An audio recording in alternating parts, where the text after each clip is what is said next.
ഗജതുരംഗസഹസ്രം ഗോകുലം കോടീദാനം കനകരചിതപാത്രം വേദിനി സാഗരാന്തം ഉദയകുല വിശുദ്ധം കോടീ കന്യാപ്രദാനം നഖി നഖി ബഹുദാനം അന്നദാന സുസമാനം എന്നതാണ് പ്രമാണം.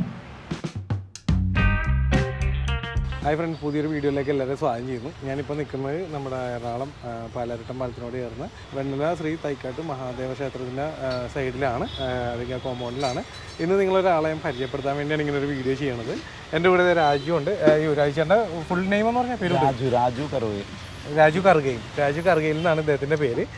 അപ്പോൾ ചേട്ടനെ പരിചയപ്പെടുത്തുന്നത് എന്തിനാണെന്ന് വെച്ചാൽ, ഞാൻ ഇന്നലെ ഇവിടെ അമ്പലത്തിൽ ഉത്സവമൊക്കെ ആയിട്ട്, അപ്പോൾ ഞാനങ്ങനെ വർക്കായിട്ട് ബന്ധപ്പെട്ട് ഇവിടെ വന്നപ്പോഴത്തേക്കും ഞാൻ നോക്കുമ്പോൾ നല്ലൊരു അനൗൺസ്മെൻറ്റ് കേട്ടു. അപ്പോൾ ഞാനിങ്ങനെ ശ്രദ്ധിച്ചു അത്. ശ്രദ്ധിക്കാൻ കാരണം എന്താണെന്ന് വെച്ചാൽ, ഞാനൊന്ന് പറഞ്ഞു തീർത്തോട്ടെ കേട്ടോ, അല്ലെങ്കിൽ ഒരാളെ പിടിച്ചിരുത്തിയിട്ട് വേറെ ഒന്നല്ല. ശ്രദ്ധിക്കാൻ കാരണം എന്താണെന്ന് വെച്ചാൽ, നമ്മുടെ ഇപ്പോൾ മറ്റൊരു ഉദാഹരണം പറഞ്ഞാൽ നമ്മുടെ അത്തച്ചമ്മയം തൃപ്പൂണിത്തുറ, അവിടെ ഉണ്ട് ഇതേപോലെ ഒരു അനൗൺസ് അല്ലേ. അപ്പോൾ ഈ പറഞ്ഞൊരു വ്യത്യസ്തമായ ഒരു അനൗൺസ്മെൻറ്റ് കേട്ടുകൊണ്ടാണ് ഞാനിങ്ങനെ ചേട്ടനെ ശ്രദ്ധിക്കാൻ കാരണം. അപ്പോൾ രാവിലെ ഞങ്ങൾ ഇന്ന് യാദൃശ്ചികമായിട്ട് പരിചയപ്പെടുകയുണ്ടായി. അപ്പോൾ ചേട്ടൻ ഇവിടെ മാത്രമല്ല, വർഷങ്ങളായിട്ട് ഇത് ചെയ്തുകൊണ്ടിരിക്കുന്നതാണ്. അപ്പോൾ അതിൻ്റെ കുറച്ച് വിശേഷങ്ങളിലേക്കാണ് നമ്മൾ പോണത്. അപ്പോൾ ചേട്ടനോട് തന്നെ നമുക്ക് ചോദിച്ച് മനസ്സിലാക്കാം. ചേട്ടാ, എവിടെയാണ് ചേട്ടൻ്റെ സ്ഥലം? എൻ്റെ വീട് ശ്രീമൂലാരം പഞ്ചായത്തിൽ ശ്രീഭൂതൂർ എന്ന് പറയും. അതായത് തിരുവീരാണിക്കുളം മഹാദേവ ക്ഷേത്രത്തിന് 2 കിലോമീറ്റർ ഇപ്പുറം. ഓക്കെ. എത്ര നാളുകളായി ഇതിപ്പോൾ ഇങ്ങനെ? ഞാൻ ഈ അനൗൺസ്മെൻറ്റ് ഫീൽഡിലേക്ക് വന്നിട്ട് ഇപ്പോൾ 1988-ലാണ് ഞാൻ 1988-ലാണ് ഞാൻ ആദ്യമായിട്ട് ഈ അനൗൺസ്മെൻറ്റ് ഫീൽഡിലേക്ക് വരുന്നത്. അപ്പോൾ ഒരു 34-35 കൊല്ലമായി അല്ലേ? എന്തുകൊണ്ടാണ് അതിലേക്ക് വരാനുണ്ടായിരുന്നൊരു പ്രചോദനം, അല്ലെങ്കിൽ എങ്ങനെയാണ് യാദൃശ്യമായിട്ട്? ഇപ്പോൾ ഒരാൾ ഇപ്പോൾ നമ്മൾ വിളിച്ചിട്ട് പറയുമല്ല, നീ ചെയ്യുക അല്ലെങ്കിൽ താൻ ചെയ്യുന്നൊക്കെ പറയുമല്ലോ, അങ്ങനെയാണോ അല്ലെങ്കിൽ ചേട്ടന് സ്വയം തോന്നിയാണോ അറിയാൻ? എൻ്റെ വീടിൻ്റെ അടുത്തൊരു സാംസ്കാരിക സംഘടന ഉണ്ടായിരുന്നു. വളരെ ചെറുപ്പത്തിൽ മുതൽ ഞാൻ ഈ ധന്യ SP പുരം ധന്യ എന്നുള്ള ഇത് 40 വർഷം പിന്നിട്ടൊരു സാംസ്കാരിക സംഘടന. അപ്പോൾ അവൾ ചെറുപ്പത്തിൽ അവിടുത്തെ കലാപരിപാടികളിലൊക്കെ ഇങ്ങനെ ഞങ്ങൾ ഇങ്ങനെ ചെറുപ്പത്തിൽ അവിടുത്തെ വലിയൊരു ആഘോഷമായിരുന്നു ഈ ക്ലബിൻ്റെ വാർഷികം വരുമ്പോൾ. അപ്പോൾ അവിടുത്തെ ചേട്ടന്മാർ, എൻ്റെ മുൻ തലമുറയിലുള്ള ചേട്ടന്മാർ ഇങ്ങനെ അനൗൺസൊക്കെ ചെയ്യുമ്പോൾ എനിക്കൊരു ആഗ്രഹം. അവരവിടെ മേക്ക് വെച്ചുകൊണ്ട് പോകുമ്പോൾ ഞാൻ ഓടിച്ചെന്ന് അപ്പുറത്തേക്കൂടെ ഇപ്പുറത്തേക്കൂടെ ചെന്ന് ഹലോ എന്നും പറഞ്ഞുകൊണ്ട് മൈക്ക് എടുത്തിട്ട് കയ്യിൽ പിടിച്ചിട്ട് SP പുരം ഹരിദാസ് എന്ന് പറഞ്ഞൊരു കക്ഷിയുടെ കയ്യിൽ നിന്ന് മൈക്ക് തട്ടിപ്പറിച്ച് ഹലോ എന്ന് പറഞ്ഞുകൊണ്ട് ഓടിയിട്ടുള്ളൊരു സംഭവമൊക്കെ ഉണ്ട്.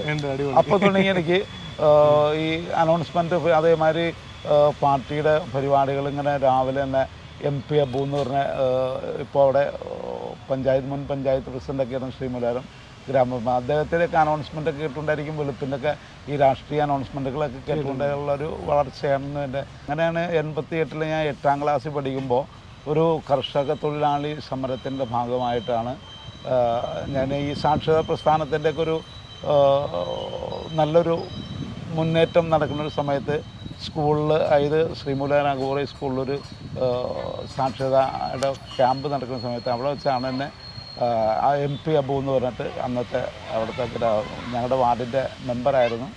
അദ്ദേഹത്തിന് അന്നൊരു കാറും സെറ്റും ഒക്കെ ഉണ്ട്. അദ്ദേഹം തന്നെയാണ് ആ കാറിൽ സെറ്റിലും അദ്ദേഹം തന്നെ ആയിരിക്കും അനൗൺസ് ചെയ്യുന്നത്. അപ്പോൾ എൻ്റെ അടുത്ത് പറഞ്ഞു, രാജു നമുക്ക് അനൗൺസ്മെൻറ്റിന് പോകാമെന്ന് പറഞ്ഞിട്ട് എന്നെ കാറിലേക്ക് വിളിച്ചേറ്റാം. അപ്പോൾ എനിക്ക് എന്തൊരു വല്ലാത്തൊരു അഭിമാനം ബോധത്ത് ഇതോടുകൂടി തന്നെ ഞാൻ വണ്ടി കയറിയിരുന്നു. അദ്ദേഹം പറയുന്നത് എന്താണെന്ന് ഞാൻ ശ്രദ്ധിച്ചില്ല. അദ്ദേഹത്തിന് എങ്ങനെ ഇങ്ങനെ പറയാൻ കഴിയുന്നു എന്നുള്ളൊരു ഇതിലാണ് ഞാൻ അങ്ങനെ മനക്കോട്ട് അങ്ങനെ ഇത് ചെയ്തുകൊണ്ടിരിക്കുകയാണ്.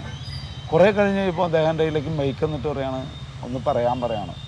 അപ്പോൾ ഞാൻ ആകെ വെപ്രാളത്തിലായി. ഞാൻ അദ്ദേഹത്തെ ആണ് ശ്രദ്ധിച്ചിരുന്നത്, അദ്ദേഹം പറഞ്ഞത് എന്താണെന്ന് ശ്രദ്ധിച്ചില്ലായിരുന്നു. അപ്പോൾ പിന്നെ ഞാൻ പറഞ്ഞു എനിക്ക്. അപ്പോൾ പുള്ളി പറഞ്ഞു, എന്നെ ശ്രദ്ധിക്കേണ്ട, ഞാൻ പറയുന്നത് എന്താണെന്ന് ശ്രദ്ധിച്ചിരിക്കാൻ പറഞ്ഞു കാറിൽ തന്നെ. അപ്പോൾ ഞാൻ അങ്ങനെ ഒരു 10 മിനിറ്റ് അദ്ദേഹം പറഞ്ഞത് എന്താണെന്ന് ഞാൻ ശ്രദ്ധിച്ചു കഴിഞ്ഞാൽ പിന്നീട് എൻ്റെ കയ്യിലേക്ക് മൈക്ക് എന്നിട്ട് അതിനുശേഷം അനൗൺസ്മെൻറ്റിന് വേണ്ടിയിട്ട് എൻ്റെ കയ്യിൽ നിന്ന് ഇതുവരെയും അബൂക്ക മൈക്ക് വാങ്ങിച്ചല്ല. മറ്റ് പ്രസംഗിക്കാനൊക്കെ ആയിട്ട് ഞാൻ പുള്ളിനെ ഇൻട്രൊഡ്യൂസ് ചെയ്തിട്ട് വേദിയിലേക്കൊക്കെ ക്ഷണിച്ചിട്ടുണ്ടെങ്കിൽ പോലും അനൗൺസ്മെൻറ്റിനായിട്ട് എൻ്റെ കയ്യിൽ നിന്ന് അബൂക്ക മൈക്ക് വാങ്ങിച്ചല്ല. പിന്നെ അവിടുന്ന് ഓരോ പരിപാടികളിലും എന്നെ അനൗൺസ്മെൻറ്റിനായിട്ട് ക്ഷണിക്കാം. ഇപ്പോൾ സാക്ഷരതാ അങ്ങനെയാണ് ആദ്യത്തെ അവസരം കിട്ടിയത്. അബൂഖാനെ ഒരിക്കലും മറക്കാൻ പറ്റില്ല. ഇല്ല, അബൂഖാന്റെ ഗുരുനാഥനാണ്. അബൂഖ കേൾക്കണ്ടെങ്കിൽ അല്ലേ? അതെ, ഒരു ബിഗ് സല്യൂട്ട്. അല്ല അതെന്താണെന്ന് വെച്ചാൽ ഒരാൾക്കൊരു ആഗ്രഹം അല്ലേ, അത് ഫസ്റ്റ് ഒരു ചുവടുവെപ്പ് വെക്കുക എന്ന് പറഞ്ഞാൽ ചിലപ്പോൾ ഒരു അവസരം കിട്ടാൻ വേണ്ടി കാത്തിരിക്കണായിരിക്കും. അവിടെ നിന്നാണ് ഇവിടം വരെ എത്തിയിരിക്കുന്നത്. പിന്നീട് ഈ എൻ്റെ അനൗൺസ്മെൻറ്റ് കലയെ പ്രോത്സാഹിപ്പിച്ചാൽ T K Santhosh Kumar, V K Rameshan, T P Sathyan എന്ന് പറഞ്ഞിട്ടൊരു മാഷ്, അദ്ദേഹം, അങ്ങനെ കുറേ പേരെന്നെ എൻ്റെ ഈ അനൗൺസ്മെൻറ്റ് ഇത് പ്രോത്സാഹിപ്പിച്ചിട്ടുണ്ട്, എന്നെ വളർത്തിക്കൊണ്ടുവരാൻ വേണ്ടി. അങ്ങനെ ഒരു കാലഘട്ടത്തിൽ 94 മുതൽ തിരുവിതാണിക്കുളം മഹാദേവ ക്ഷേത്രത്തിൽ അനൗൺസ്മെൻറ്റ് ചെയ്യാനായിട്ടുള്ളൊരു ഭാഗ്യം ലഭിച്ചു. അത് ഈ കഴിഞ്ഞ വർഷത്തോടു കൂടി 30 നടതുറപ്പുകൾ പിന്നിട്ടു എന്നുള്ളതാണ്. ഇത് ഇതിനിടയിലായിട്ട് 2017 നവംബർ 12 തീയതിക്ക് സ്ട്രോക്ക് വന്നിട്ട് എൻ്റെ ശബ്ദം പൂർണ്ണമായിട്ടും നഷ്ടപ്പെട്ടു പോയ ഒരാളാണ്. പക്ഷേ 2018 ജനുവരി 1 തീയതി തിരുവിതാണിക്കുളം മഹാദേവ ക്ഷേത്രത്തിൽ നട തുറന്നപ്പോൾ എനിക്കെൻ്റെ ശബ്ദം പണ്ടത്തേക്കാൾ ഗാംഭീര്യമായി തിരിച്ചു കിട്ടി എന്നുള്ളൊരു നല്ല, അതുകൊണ്ട് തന്നെ തിരുവിതാണിക്കുളത്തപ്പനും തിരുവിതാണിക്കുളത്തമ്മയും കഴിഞ്ഞിട്ടുള്ള ഒരു ഇതും എനിക്കില്ല. എൻ്റെ ജീവിതത്തിലെ ഏറ്റവും വലിയ മൂർത്തികളായിട്ട് ഞാൻ അവരെ കൊണ്ട് നടക്കുന്നത്. ഈ 12 ദിവസം അവിടുത്തെ നടയുറപ്പ് ഉത്സവത്തിൽ 12 ദിവസം ഇപ്പോൾ 1 കോടി രൂപ എനിക്ക് കിട്ടുമെന്ന് പറഞ്ഞാൽ ഈ 12 ദിവസം അവിടെ ഒന്നും കിട്ടിയില്ലെങ്കിലും ഞാൻ അവിടെ തന്നെയായിരിക്കും ഈ 12 ദിവസം ഇത് ചെയ്യാന്നുള്ളതാണ് എൻ്റെ ഒരു ഇത്. അതാണ് എൻ്റെ വിശ്വാസം. എന്നെ ഇപ്പോൾ ഇതുവരെ ആക്കിയതിൽ എൻ്റെ ഉയർച്ചയുടെ ഘട്ടങ്ങളിൽ പല ഘട്ടങ്ങളിലും പലരുടെയും പ്രോത്സാഹനവും ഈ അമ്പലത്തിൻ്റെ ഇതായിട്ടുള്ള ഈ ദേവി ദേവന്മാരുടെ അനുഗ്രഹം നല്ല കടാക്ഷമുണ്ടെന്നുള്ള ഒരു വിശ്വാസത്തിലുണ്ട് ഞാൻ മുന്നോട്ട് പോകുന്നത്. വളരെ സന്തോഷം ചേട്ടാ. ചേട്ടൻ പറഞ്ഞാൽ സൗണ്ടിൻ്റെ പ്രശ്നമൊക്കെ വന്നിട്ടും തിരിച്ച് അല്ലേ അടിപൊളിയായിട്ട് വീണ്ടും വന്ന് അതിൽ വളരെ സന്തോഷം. പിന്നെ വേറെ എന്താണ് നമ്മുടെ കാണികളോട് പറയാനുള്ളത്? ഇത് ഈ ഒരു അനൗൺസ്മെൻറ്റ് ഫീൽഡിലോട്ട് ഇറങ്ങിയിട്ട് ഇപ്പോൾ പല സ്ഥലങ്ങളിലും പോകാറുണ്ടാവില്ലേ, ഇപ്പോൾ അവിടെ സ്ഥിരമായിട്ട് പോകണം ഇത്രയും കൊല്ലം എന്നൊക്കെ പറഞ്ഞ് മറ്റുള്ള സ്ഥലങ്ങളിൽ ചെന്നപ്പോൾ ആൾക്കാരിപ്പോൾ അല്ലെങ്കിൽ അവിടെയുള്ള ജനങ്ങൾ പറഞ്ഞിരിക്കുന്ന അല്ലെങ്കിൽ അവിടുത്തെ കമ്മിറ്റിക്കാരെന്തെങ്കിലും അവാർഡ് കണ്ടിട്ടുണ്ടെങ്കിൽ അതിനെക്കുറിച്ചൊക്കെ ഒന്ന്. ഞാനിപ്പോൾ മറ്റ് ക്ഷേത്രങ്ങളിൽ എന്ന് പറഞ്ഞാൽ തുറവൂർ കുമരകുളം എന്ന് പറയും, അവിടെ സുബ്രഹ്മണ്യ സ്വാമി ക്ഷേത്രത്തിൽ 22 വർഷമായപ്പോൾ ഈ കഴിഞ്ഞ ഉത്സവത്തോടുകൂടി 22 വർഷം പൂർത്തീകരിച്ചു.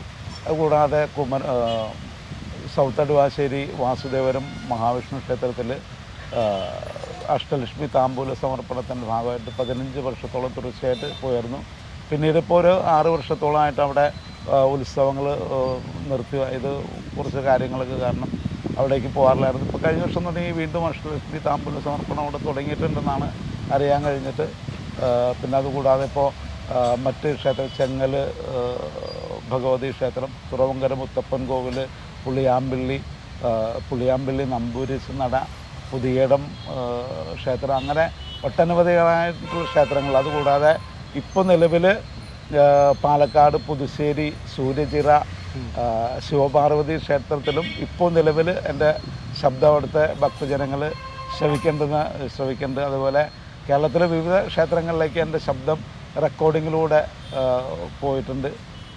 അതൊക്കെ ഒരു ജീവിതത്തിൽ ഇതാണ്. ഇപ്പോൾ വെണ്ണല തൈക്കാട്ട് മഹാദേവ ക്ഷേത്രത്തിൽ തീർച്ചയായിട്ടും ഞാൻ പറഞ്ഞ ആ ശബ്ദം കേട്ടിട്ടാണ് ഞാൻ ഇദ്ദേഹത്തിനെ പരിചയപ്പെടാൻ സാധിച്ചത്, അല്ലെങ്കിൽ ഇങ്ങനെ ഒരു വീഡിയോയിലേക്ക് എത്തിപ്പെട്ടത് നമ്മളെല്ലാവരും. അതുപോലെ മറ്റൊരു കാര്യം കൂടി പറയണം, ഇന്നിപ്പോൾ ഇവിടെ നവ്യ നായർ ഡാൻസ് ഉണ്ടല്ലേ, അപ്പോൾ അതിൻ്റെ ഒരു അനൗൺസ്മെൻറ്റ് നമുക്ക് നമ്മുടെ കാണികൾക്ക് വേണ്ടി അല്ലെങ്കിൽ ചേട്ടന് ഇഷ്ടമുള്ളത് ഏതും ആയിക്കോട്ടെ, ഏതെങ്കിലും ഒരു അതായത് ആൾക്കാർ കേൾക്കാൻ ചേട്ടന് ഇഷ്ടമുള്ളൊരു അനൗൺസ്മെൻറ്റ് ഉണ്ടാവില്ല, കഴിഞ്ഞതായിക്കോട്ടെ, ഒരു വിഷയമില്ല, ഏതെങ്കിലും. ഞാൻ ഇന്നിപ്പോൾ പറയാൻ പോകുന്നതായി നവ്യ നായരെ ക്ഷണിച്ചുകൊണ്ടുള്ളൊരു അനൗൺസ്മെൻറ്റാണ് ഞാൻ ഉദ്ദേശിക്കുക. ഇത് ഇന്ന് നവ്യ നായരുടെ നൃത്ത പരിപാടി ഇവിടെ നടക്കുന്നുണ്ട്. ദിവ്യാവുണ്ണിയാണ് ഇവിടെ മുഖ്യാതിഥിയായിട്ട് വന്നെങ്കിലും നവ്യ നായരുടെ ഇത് പരിപാടി ഇവിടെ നടക്കുന്നുണ്ട്. ദിവ്യാവുണ്ണിനെ കുറിച്ച് ഞാൻ എഴുതിക്കൊണ്ടിരിക്കുന്നുള്ളൂ. ഇനി വൈകിട്ട് അത് ഇത് ചെയ്യും. ഇഷ്ടമെന്ന ചലച്ചിത്രത്തിലൂടെ സിനിമാ ജീവിതത്തിലേക്ക് അരങ്ങേറ്റം കുറിച്ച നടി, കുഞ്ഞിക്കൂനൻ, മഴത്തുള്ളിക്കാലം, കല്യാണരാമൻ, പാണ്ടിപ്പട തുടങ്ങിയ ചിത്രങ്ങളിലൂടെ ജനപ്രിയ നായികയായി മാറി. 2002 മികച്ച നടിക്കുള്ള സംസ്ഥാന ചലച്ചിത്ര അവാർഡ് ലഭിച്ചു.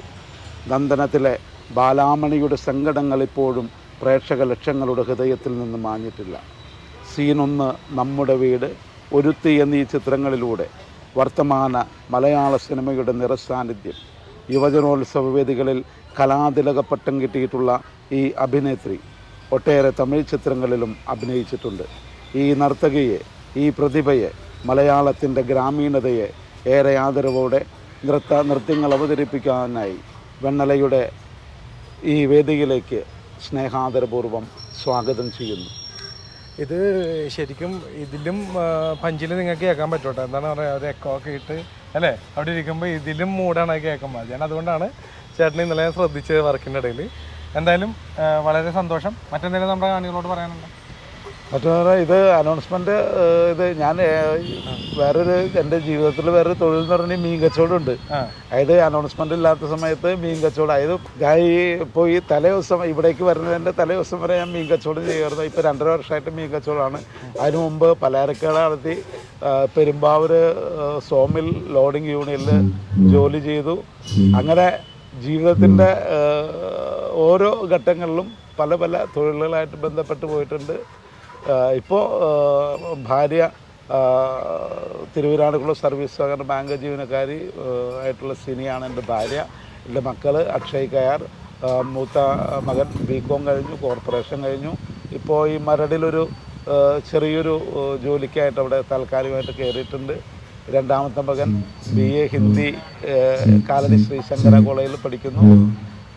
അപ്പോൾ എനിക്ക് അതുകൂടാതെ ശ്രീഭൂതപുരം നാട്ടുനന്മ, കുമരക്കുളം ക്ഷേത്ര സമിതി, വെണ്ണല തൈക്കാട്ട് മഹാദേവ ക്ഷേത്ര ട്രസ്റ്റ്, മറ്റ് കുറേ സാംസ്കാരിക സംഘടനകളുടെയൊക്കെ അവാർഡുകൾ, അതായത് ആദരവുകളും കിട്ടിയിട്ടുണ്ട്.